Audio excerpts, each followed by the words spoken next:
Okay, look, it's been a while. We haven't been sending out a lot of great variable rate updates, but I wanted to keep you abreast of what's happening on the market. And although you see a lot of commentary, I want to give you my thoughts, my opinions on where things are, what you could be doing, what you could not be doing, etc., etc.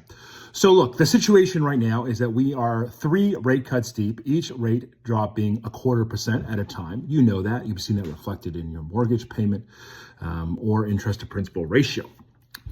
Now, the problem we have, and I'm regurgitating some of this, but the problem we have is that we have a lot of people that need housing in Canada. This is primarily a result of immigration, but probably a few other factors, but a lot of people that need housing and not nearly enough housing for them. And it is understated how much immigration has increased over the past few years. I remember sitting in a conference in 2020, so not 2020, but only a couple years ago, 2022, coming off of COVID and, the targets being 400,000 immigrants, and now we're up to 1.3 million immigrants a year. And so this does not mean they are bad people. They are great people. But, the truth is we just have a lot of people coming to Canada, not a lot of housing. So think about how this is very roughly for every 5 people coming to Canada, there's only one house to house them. So where do they all go? This poses a very big problem. And this is why you see a lot of people that go, oh my goodness, house prices are going up because supply versus demand. But this is really only part of the story and a huge misunderstanding of current economic factors. The truth is, although a lot of people need housing, I can't say that enough, there's barely any housing that any of them can afford. And in a lot of markets, I've run the numbers sideways that you'd have to make $250,000 a year to qualify unless you have a sizable down payment or you're including several borrowers on the application.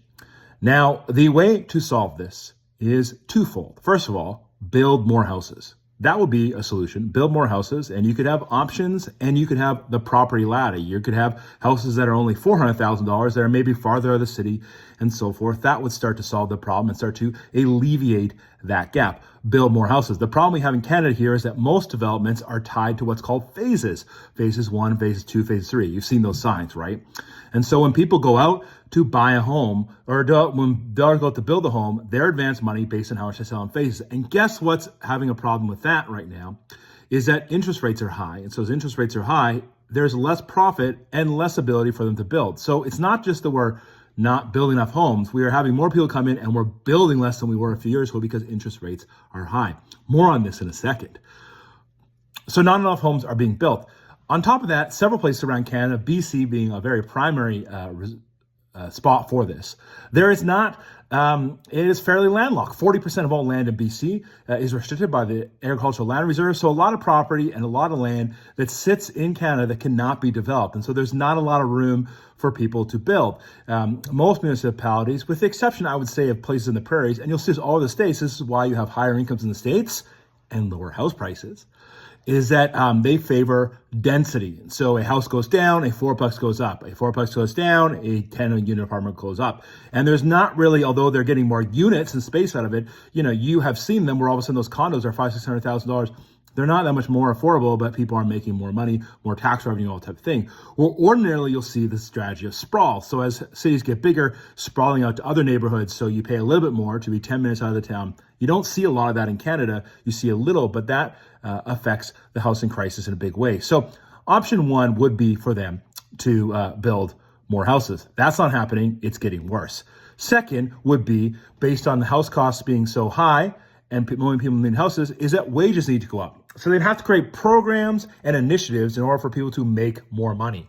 And so you'd have to have situations where people it's not just about having good jobs, but they'd have jobs that pay high, $250 salaries. They'd have opportunities for businesses to develop and people to take high incomes as a result of those things. All of those things are not happening. We are seeing wage growth being very stagnant. And really what you're seeing in the job numbers is actually the tale of more people in a household working and more people working longer. When you dive into job numbers, when they release them, you're seeing that someone might say when they're 65, they're re-entering the job market and say taking on a part-time job. Or all of a sudden a family has one partner is working a job and a half and one's working a full-time job. You're seeing an increase in jobs because people are working more hours and more jobs, not making more and not making more on an hourly basis. So this means those two things are not happening. The only thing that can happen right now is for us to take all this expensive housing across the country and make that expensive housing affordable. Now, people ring the bell all the time about this means there's a housing crisis coming and prices are going to drop.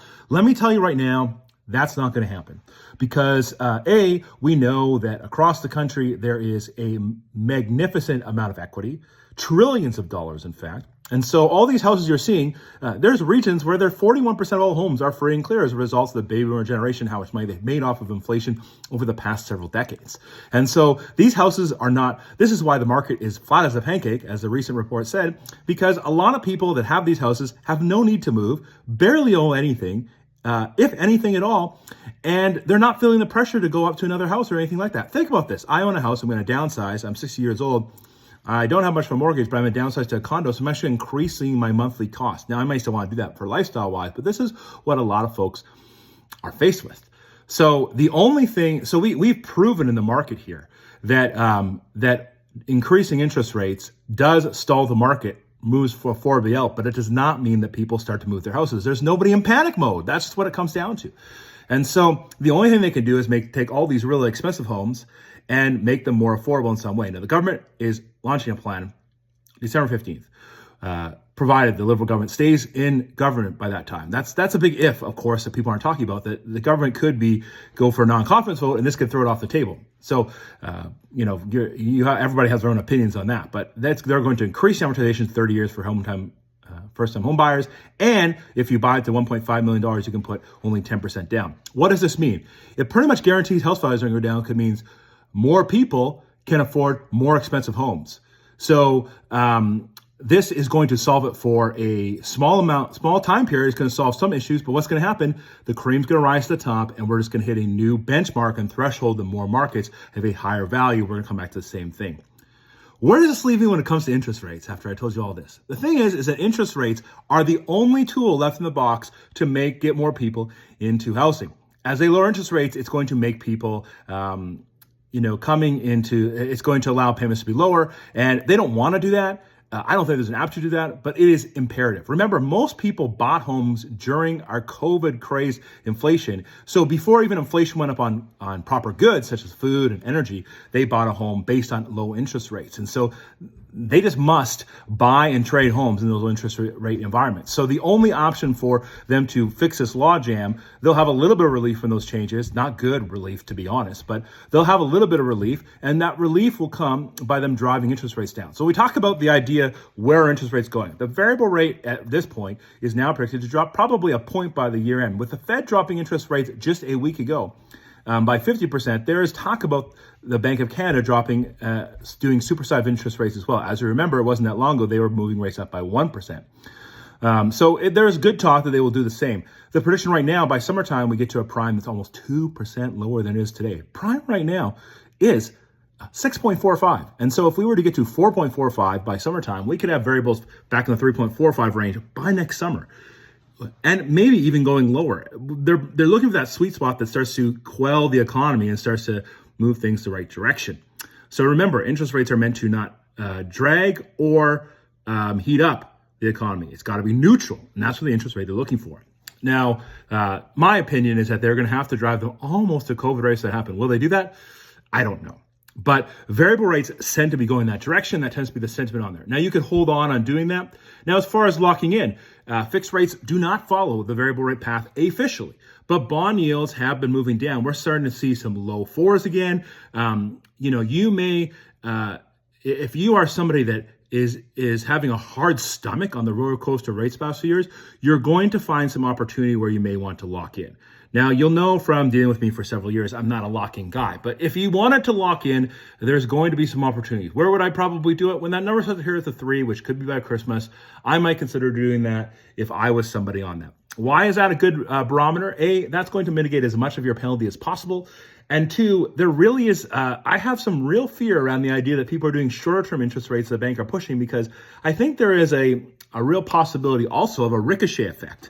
Although rates go back down, rates go back up, rates go back down. I think that is a real thing that is not talked about, that be the case. But anyway, I personally am going to stay variable because I think I'm going to be better off with that. But if you don't want to go variable, now is going to be their time to do some fixed rates. You can lock in at the lower threes. Does it cost anything to lock in? No, it costs nothing to lock in, and that is an option that exists for you. Now, if you want to go through your unique situation, please reach out. We'd be pleased to help you with that. Now would be a great time before interest rates go lower on the bond yields to refinance if you're looking for renovations. Particularly if you're looking for renovations as far as housing. This is going to be a really, really good thing that you could do. If I'm going to renovate my home, though, I put a suite in, I just had a client do it, put a tiny home in. These are all things that the rental vacancy rate is not going anywhere. And so especially if you can create any type of housing that is self-contained, there's going to be some real opportunity. There's a lot of people coming in, and also a lot of immigrants coming through the prairies. So we're not even seeing it into the West Coast in BC as much as people think or they see. So there's a lot of folks in there. So it's a good time to refinance now, to put money and do a suite and take advantage of that. That could be a real hack to pay your mortgage off early, putting a suite in, maybe your house is suited, putting a third unit in, all these things. I'd be thinking about all this stuff on my house if I wanted to look at it. If I have some debt, now would be my time. Roll all that in. Interest rates are where they are. Roll that debt in. Get rid of it, pay it down. If I get this from time to time, well, if I put it into my mortgage, I'm going to pay it off over 30 years. Only if it takes you 30 years to pay it off. Keep your payments the same, roll it in, pay that debt off, get out of it quicker. That's a way to do it. Clear off those cars, make your cash flow good. Hey, if there's anything we can help you with, please let me know. That's your variable rate update. We'll try to be a lot more consistent with these than we have, like we were in the past. You can reach out to me for any questions or any scenarios you want to run by. I'd be pleased to help.